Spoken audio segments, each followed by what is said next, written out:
Hi folks, I'm John Whidden and this is my friend Steve McLeod and welcome to this Sonic Obsession. Today, summer songs.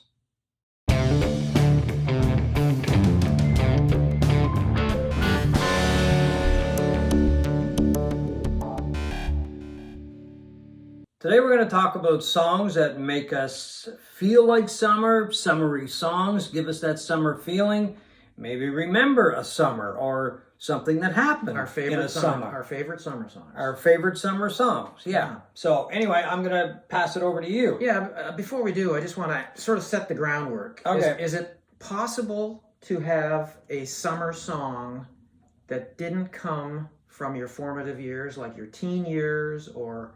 Oh, by all means. You know, is there not a coming-of-age element to a good summer song? I think there is in a lot of them, Yeah. but I don't think you have to say every summer song that we're going to talk about would fit into that category. In fact, one of the ones that I've chosen came in 88, and actually another one came in 85. So I was 20s and 30s. So no, not when I was a kid. There's a couple that were those formative teenage years. Did it have to be released in the summer?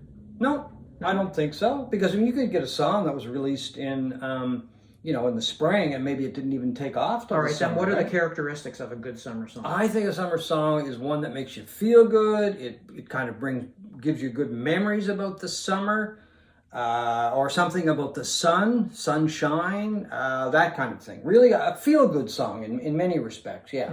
That kind of you relate to a summer or the summer feeling, yeah. Right. Well, my first one certainly fits that category. It's Take It Easy by the Eagles. I think it's one of the greatest driving songs of all time. And I agree with you. And I think that is a common theme, and probably most of the songs I picked, they're songs that with the window rolled down, you're just driving down the highway, it's sunny out. And not a care in the world. And you're singing your lungs out. And Take It Easy is one of those. It came from their 1972 debut. It's a song that Jackson Browne co-wrote with Glenn Frey. Actually, Jackson Browne started it, and he was having problems finishing it, and he went to Frey, and the rest is history. It is just one of the greatest feel-good songs of all time. It only peaked number 12 on the charts, the U.S. charts, which kind of surprised me. Jackson Browne also ended up putting it on the next year on his album For Every Man. Yeah. And it was his version was not as good, though, as the Eagles version. No. I mean, the soaring harmonies and all of that. The Eagle characteristics. Produced by Glyn Johns. So my first one is Take It Easy. And I'm going to throw it in my list, too, of number 5. And I'd probably put it at number 1 of my choices. We're not going to do these. Yeah, we're not going to do them in numerical order. No, I'm not doing them in any particular order. But I think it's number 1 because it's one of those songs, if you're driving down the highway or even if you're in the kitchen, you usually turn it up, sing along, and it makes you feel like summer, right? Absolutely. And even in winter. Even in winter, yeah. So it gives you a really good feeling. And I used to work with a guy who one of his dreams was to go to Winslow, Arizona. Yeah. Because he loved the song so much and he loved the Eagles so much. I don't know if he ever made it or not, but it's on his bucket list, let's put it that way. So anyway, yeah, it's in one of my top 5 too. Okay. At the top, I think I'll say it is today anyway, because with lists, they keep changing. Yeah. Another one of my choices would be, and I think this is kind of an obvious choice, but Hot Fun in the Summertime by Sly and the Family Stone. I was debating that one too. Well, it's just, I don't know, the title says it all. Yeah. Right? You don't even have to listen to the lyrics, it's just the title and that groove that Sly had, because nobody was as funky as Sly and the Family Stone at its peak. I mean, the band was just so hot there for a few years. And interestingly, it never got released on an album. Well, it did on a Greatest Hits album. But it's just, I don't know, it makes you feel like it's summer. It makes you feel like the hot, sticky weather of summer.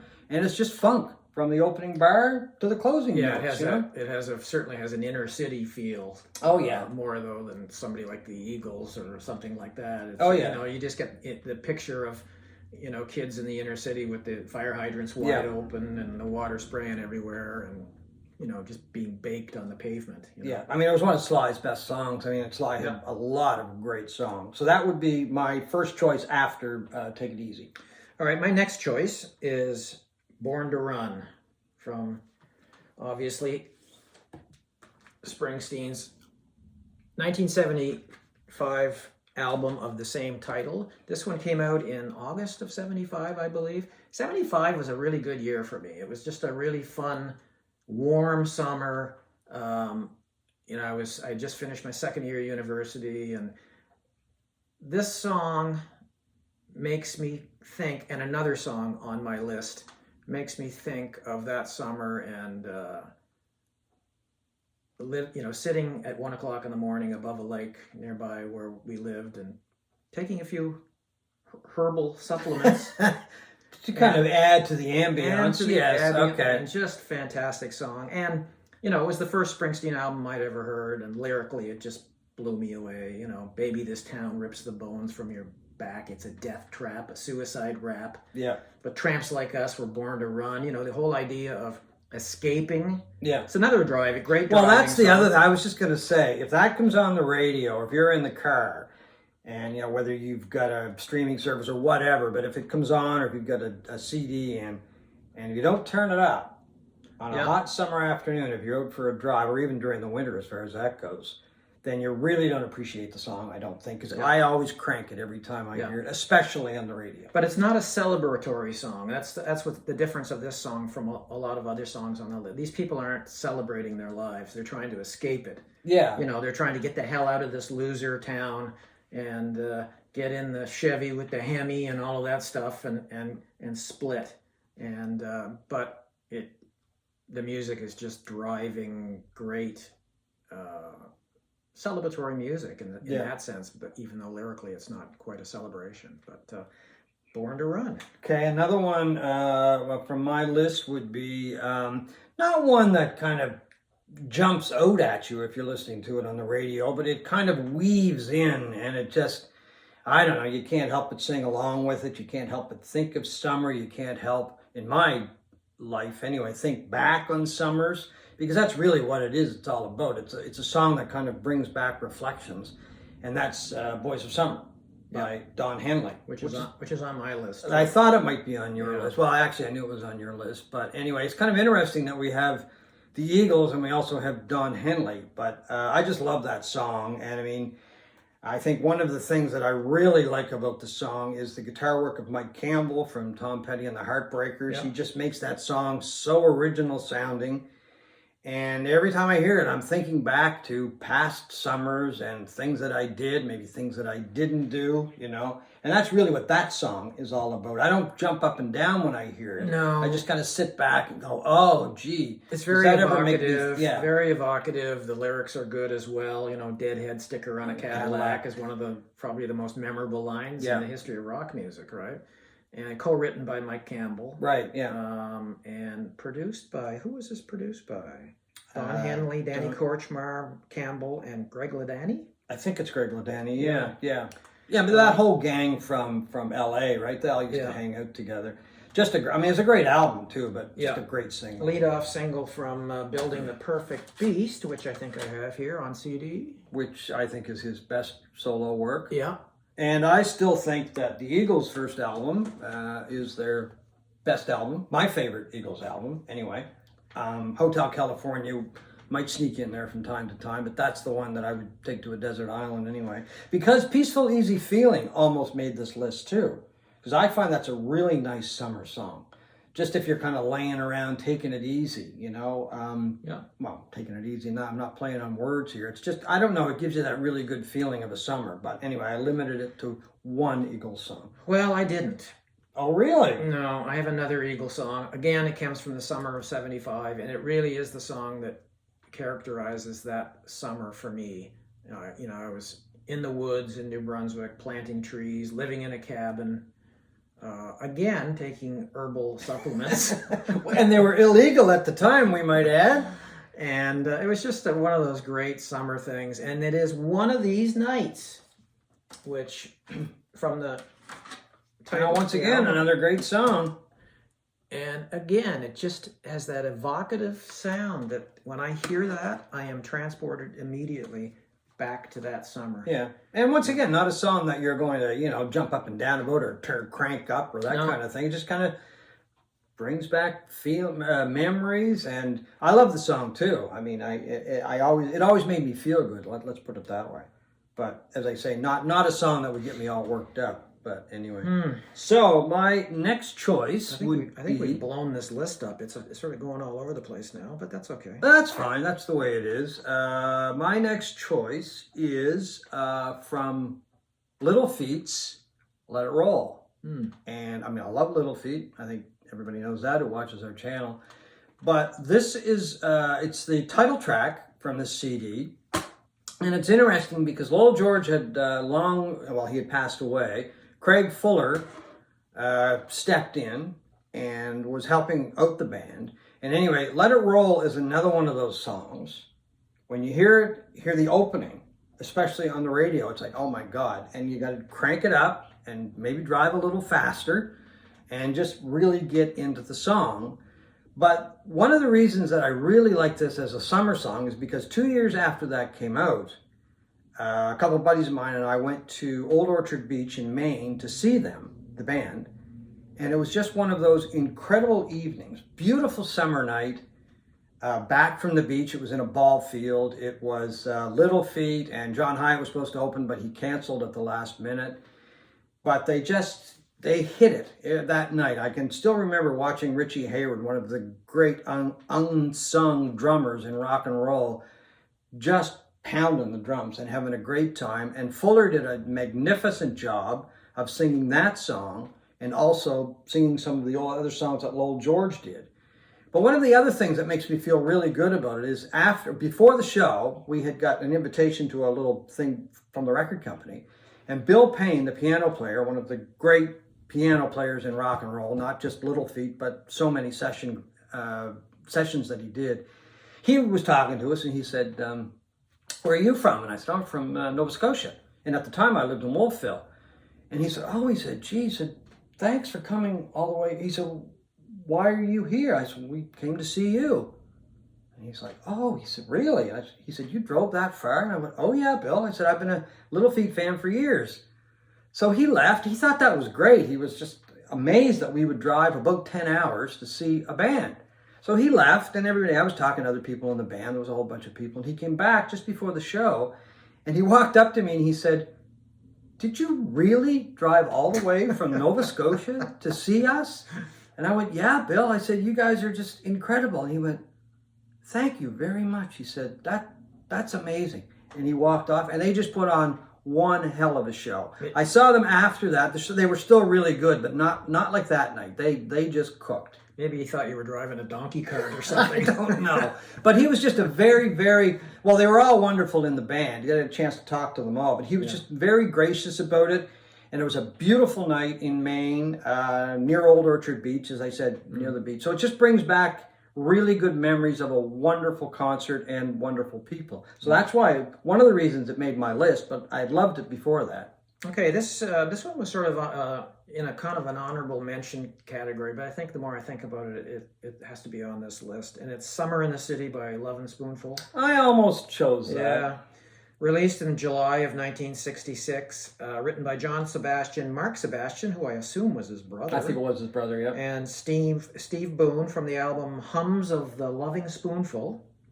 And it was their only song to top the charts, Lovin Spoonful, and which kind of surprised me. Oh, I thought they had they had more hits than that. Yeah, I read it on the internet, John. So well, it's got to be true. It's got to be true. And what makes this song interesting for me is that it's a song that, instead of celebrating sun and summer, it complains about the heat. Yeah. Which we're doing right now. Yeah. Hot town summer in the city, back of my neck getting dirty and gritty, and what does it say? Walking on the sidewalk hotter than a match head. Well, I think they're talking about New York City, right? And it would be like that, yeah. But it probably is my favorite Lovin Spoonful song. And it is certainly one of my favorite Oh, summer yeah, songs. it's a great summer song. It almost made my list, but I cut it. So anyway, I'm going to wrap up with a song that, I mean, this song is so catchy. I mean, if you don't like this song, really, you need help, because you just have to hum along with it. You got to sing along with it. And if this doesn't make you feel like summer in the dead of winter even, as I said, I think you might need help. It's Katrina and the Waves.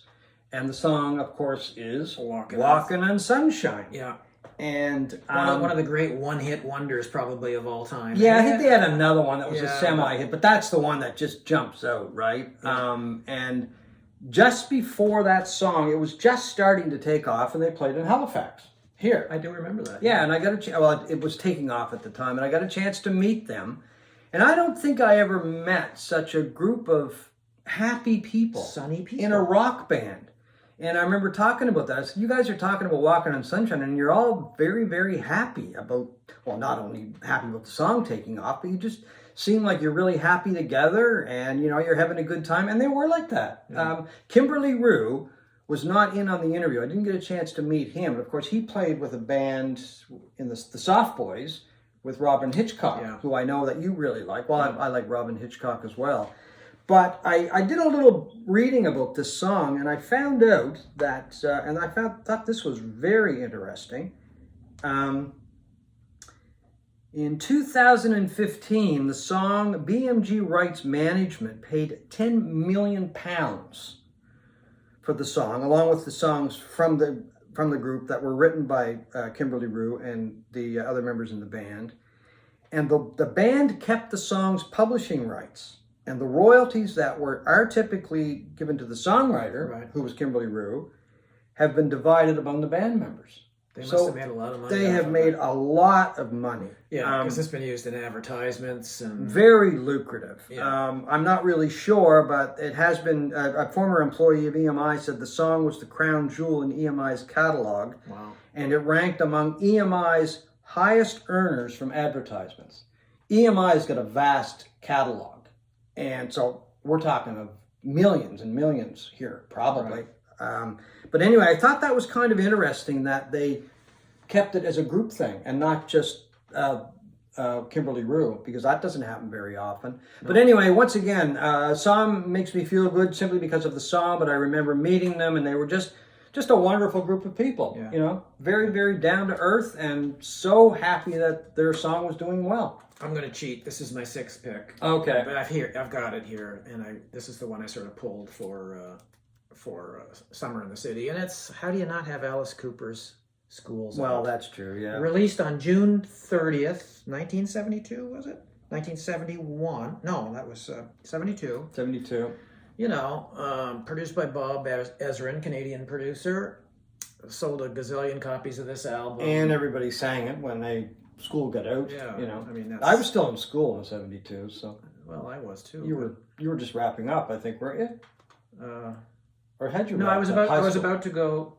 No, that's right. I was in high school. I was in grade 11 or 12. Yeah.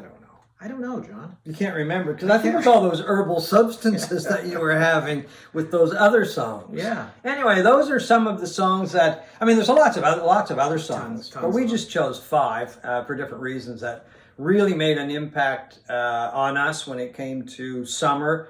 Either hearing them in the summer or making us feel summery. Anyway, just really making us feel good. Yeah, and there's no wrong answer here, so no crapping on us over this.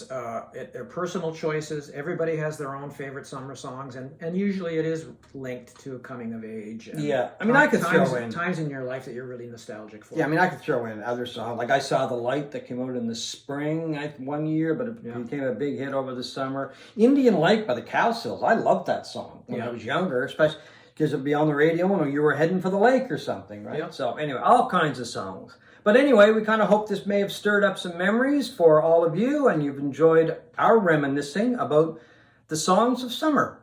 Thanks for watching this Sonic Obsession.